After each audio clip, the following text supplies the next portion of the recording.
Happy friendship day সবাইকে।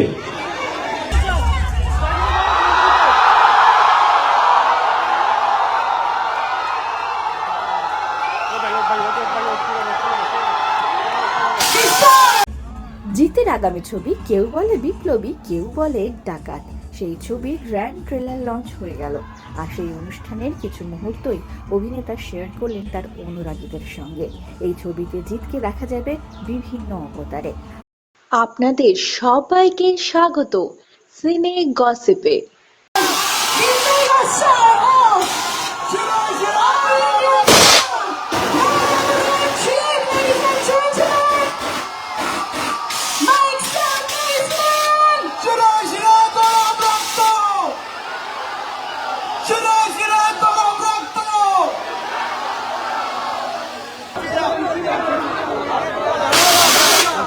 জঙ্গলে হায়না শিয়ালদের উৎপাত করেছে, তাই এই সিংহকেই ফিরে আসতে হলো। আজ এই ঐতিহাসিক জেল মিউজিয়ামে এই সংলাপটা বলে কোথায় জানো, মনে হচ্ছে এটা শুধু সংলাপ নয়, এটা ইতিহাসেরই প্রতিধ্বনি। সময় মানুষকে কখনো বিপ্লবী বলে, কখনো ডাকাত বলে।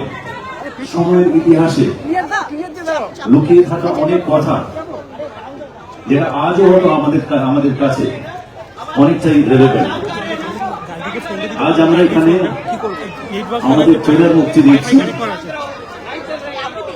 এবং এই সিনেমা এটা শুধুমাত্র গল্প, এটা মানুষের গল্প নয়, এটা শুধুমাত্র অনন্তলাল সিংহের গল্প নয়।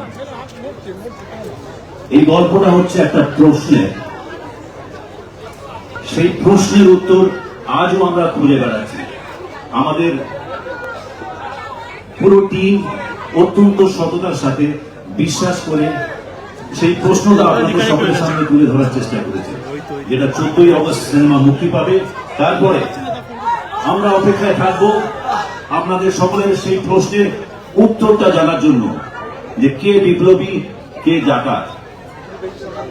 আজও এই প্রশ্নের উত্তর মানুষ খুঁজে বেড়াচ্ছে। আজও এই সাবজেক্টটা রেলেভেন্ট মনে হয়েছিল বলেই আমরা সকলে মিলে এই সিনেমাটাকে, এই গল্পটাকে, এই প্রশ্নটাকে আপনাদের সামনে তুলে ধরার চেষ্টা করছি। ওকে সবাই, আর বেশি কথা না বলে আমরা এগিয়ে চলি আমাদের ট্রেলার মুক্তির দিকে।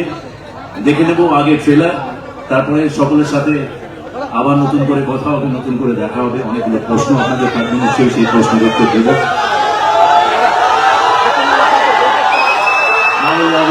I love you too। অনেক অনেক ভালোবাসা। যেভাবে পেশেন্টলি ধৈর্য ধরে এই সিনেমার অপেক্ষায় আপনারা আছেন, ঠিক তেমনটাই আমরাও আছি সেই প্রতীক্ষায় যে আপনাদের সকলের সামনে এই সিনেমাটা কবে নিয়ে আসবো। আর বেশি দিন নয়, 14ই অগস্ট রিলিজ করছে। বাট তার আগে যেই কারণের জন্য এখানে আসা, যে উদ্দেশ্য নিয়ে এখানে আসা, সেটা হচ্ছে ট্রেলার মুক্তি, ট্রেলার লঞ্চ। সবাই প্লিজ দেখুন, এনজয় করুন। ভালো লাগলে রিপ্লে করতে বলবেন, আবার রিপ্লে করা হবে।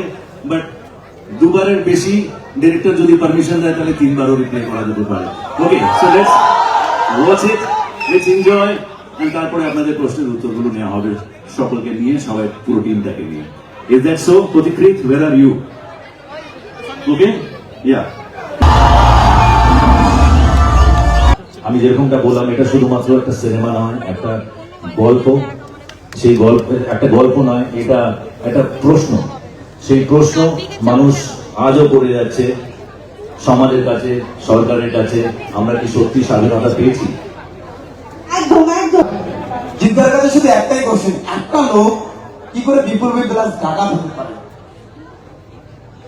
এই প্রশ্নের উত্তর 14 তারিখে জানতে পারবেন। চল, থ্যাংক ইউ সো মাচ। সম্পদ আচার্য, কাঞ্চন বাবু, হ্যালো। দেবপ্রিয়, হাই। লোকাদা কি দাও, happy friendship, happy friendship day সবাইকে।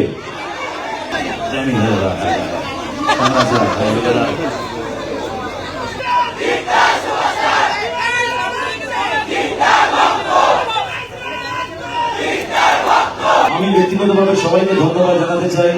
এই হাজি একে হয়ে গেছে, বাট আমার তরফ থেকে ধন্যবাদ সবাইকে। সবাই যে সততার সাথে যে নিষ্ঠার সাথে কাজ করেছেন সেটা আমার মনে হয় সিনেমার পর্দায় রূপান্তরিত হয়েছে, আপনারা দেখতে পাবেন। কিন্তু আপাতত যদি কোনো প্রশ্ন থাকে আমাদের মধ্যে কাউকে, প্লিজ সেই প্রশ্নগুলো আপনি। এই ছবির কোন অংশটা দর্শকদের আকর্ষণ করবে? পুরো সিনেমাটাই, অংশটা নয়, পুরো সিনেমা প্রথম থেকে শেষ অবধি আকর্ষণ করবে মানুষকে। 9টা লোক খুবই এক্সাইটিং লেগেছে আমার। সবার আগে যারা রাইটিং টিম, অরিত্র, অর্পণ, প্রদীপ, এরা যে সুন্দরভাবে গল্পটাকে তৈরি করেছেন, গল্পের মধ্যে চরিত্রটাকে তৈরি করেছে, সেই চরিত্রের মধ্যে 9খানা ডিফারেন্ট লোকের একটা স্কোপ ছিল, একটা অপরচুনিটি ছিল আমার জন্য। আর সেই অপরচুনিটিটাকে প্রথমে ফিজিক্যালি, অ্যাস্থেটিক্যালি ওটাকে রিচ আউট করেছে আমাদের মেকআপ আর্টিস্ট সোমনাথ কুন্ডু। এবং সোমনাথ কুন্ডু না থাকলে এই ধরনের কাজটা অ্যাচিভ করা এই বাজারে, বাংলা বাজারে, it was very difficult, very challenging. তো এরকম কয়েকজন শিল্পী আমরা আছে যাদেরকে পেয়েছি। আমি মজায় ভেবে নিন বা সিরিয়াসলি ভেবে নিন, অনেক কিছু তাদের ডেটের সাথে আমাদেরকে অ্যাডজাস্ট করতে হয়েছিল, তাদের ইম্পর্টেন্স এতটাই ছিল।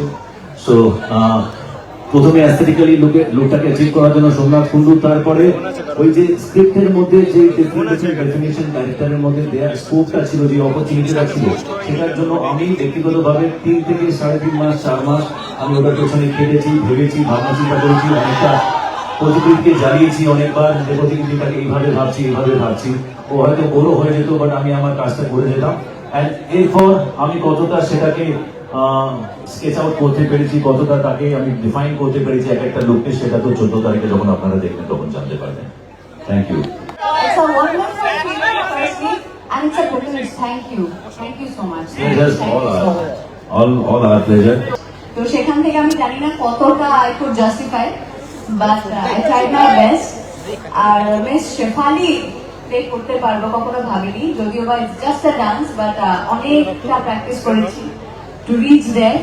আর হোপফুলি সবার খুব ভালো লাগবে। Thank you. এই ছবি অ্যাকশন করতে গিয়ে তুমি চোট পেয়েছিলে? ওই চোটগুলো ম্যাটার করে না, ওই সামান্য চোট কাজ করতে গেলে লাগতেই পারে।